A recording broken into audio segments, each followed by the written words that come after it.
ಹೌದು, ನಿನ್ನೆ ವಿಮಾನಯಾನ ಸಚಿವರಿಗೆ ನಾನು ಮತ್ತು ನನ್ನ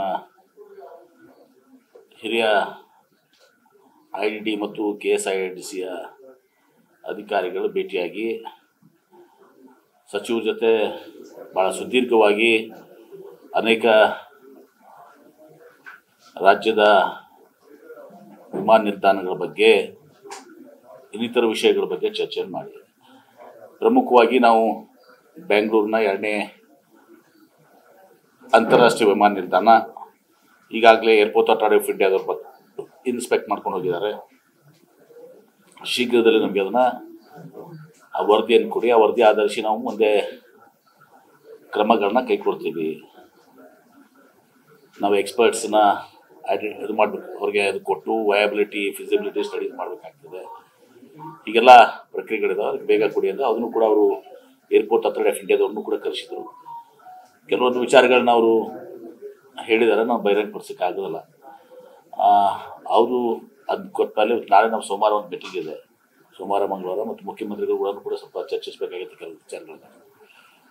ಎರಡನೇದಾಗಿ ಮೈಸೂರಿನ ವಿಚಾರದಲ್ಲಿ ನಾವು ಮಾತಾಡಿದ್ದೀವಿ. ಶಿವಮೊಗ್ಗ ವಿಮಾನ ನಿಲ್ದಾಣ, ವಿಜಯಪುರ ವಿಮಾನ ನಿಲ್ದಾಣ ಏನು ಕೋರ್ಟ್ನಲ್ಲಿದೆ. ಆಮೇಲೆ ಹಾಸನ್ ಬಗ್ಗೆ ನಾವು ಮಾತಾಡಿದ್ದೀವಿ. ಏರ್ಪೋರ್ಟ್ ಅಥಾರಿಟಿ ಆಫ್ ಇಂಡಿಯಾದವರು ಕೆಲವೊಂದು ವಿಚಾರಗಳನ್ನ ಹೇಳಿದ್ದಾರೆ.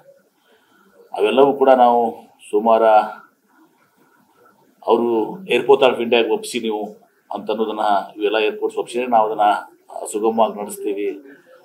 ಮತ್ತು ಏನಾದರೂ ನೀವು ಅಪಾರ್ಟ್ ಫ್ರಮ್ ಲ್ಯಾಂಡ್ ಇನ್ಫ್ರಾಸ್ಟ್ರಕ್ಚರ್ ಖರ್ಚು ಮಾಡಿದರೆ ಅದನ್ನು ರೀಇಂಬರ್ಸ್ ಮಾಡೋಂಥದ್ದು ಮಾಡ್ತೀವಿ. ಎಲ್ಲವೂ ಕೂಡ ಇದಾವೆ, ವಿಚಾರಗಳಿದ್ದಾವೆ. ಅದನ್ನು ನಾನು ಒಬ್ಬನೇ ನಿರ್ಣಯ ತೊಗೊಳಕ್ಕಾಗೋದಿಲ್ಲ. ನಾನು ಮುಖ್ಯಮಂತ್ರಿಗಳ ಜೊತೆ ಚರ್ಚೆ ಮಾಡಿ ನಾವು ರಾಜ್ಯದ ಹಿತದೃಷ್ಟಿಯಿಂದ ಭಾಳ ಒಳ್ಳೆಯ ಮೀಟಿಂಗ್ ಆಗಿದೆ ನಿನ್ನೆ. Very happy about the meeting. ಭಾಳಷ್ಟು ಸಕಾರಾತ್ಮಕವಾಗಿ ಅನೇಕ ವಿಚಾರಗಳ ಬಗ್ಗೆ ಅವರು ಸಲಹೆಗಳನ್ನು ಕೊಟ್ಟರು. ಈ ರೀತಿ ಮಾಡಿದ್ರೆ ಇದು ಆಗ್ತದೆ, ಸಾಧಕ ಬಾಧಕ ನಾವು ಕೂಡ ವಿಚಾರ ಮಾಡ್ಕೊಂಡಿದ್ದೀವಿ. ಇದೆಲ್ಲವೂ ಕೂಡ ಸ್ಪಂದನೆಯನ್ನು ಕೂಡ ಅವ್ರು ಮಾಡಿದ್ದಾರೆ. ಹೀಗಾಗಿ ಸೋಮವಾರ ಮಂಗಳವಾರ ನಾವು ಒಂದು ಇಂಟರ್ನಲ್ ಮೀಟಿಂಗ್ ಮಾಡ್ಕೋತೀವಿ.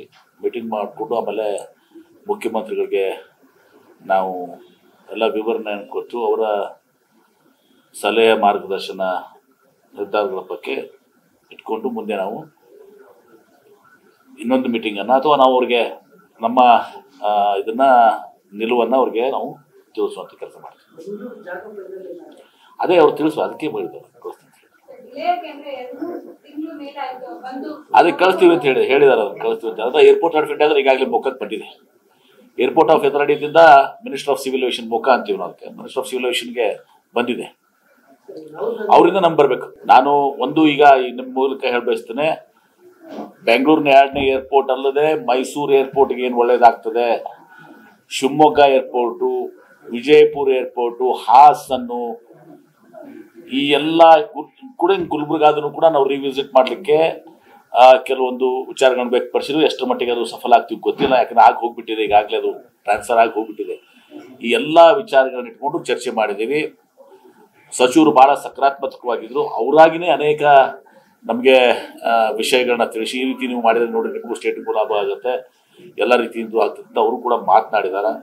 ಸೊ ಇದನ್ನು ಮುಖ್ಯಮಂತ್ರಿಗಳ ಗಮನಕ್ಕೆ ತಂದು ನಮ್ಮ ಇಂಟರ್ನೆಟ್ ಮೀಟಿಂಗ್ ಮುಗಿಸಿ ಮುಖ್ಯಮಂತ್ರಿಗಳಿಗೆ ಅದನ್ನೆಲ್ಲನೂ ಕೂಡ ವಿವರಣೆಯನ್ನು ಕೊಟ್ಟು ಅವ್ರ ಸಲಹೆ ಪಡ್ಕೊಂಡು ಮುಂದೆ ನೋಡ್ತೀವಿ.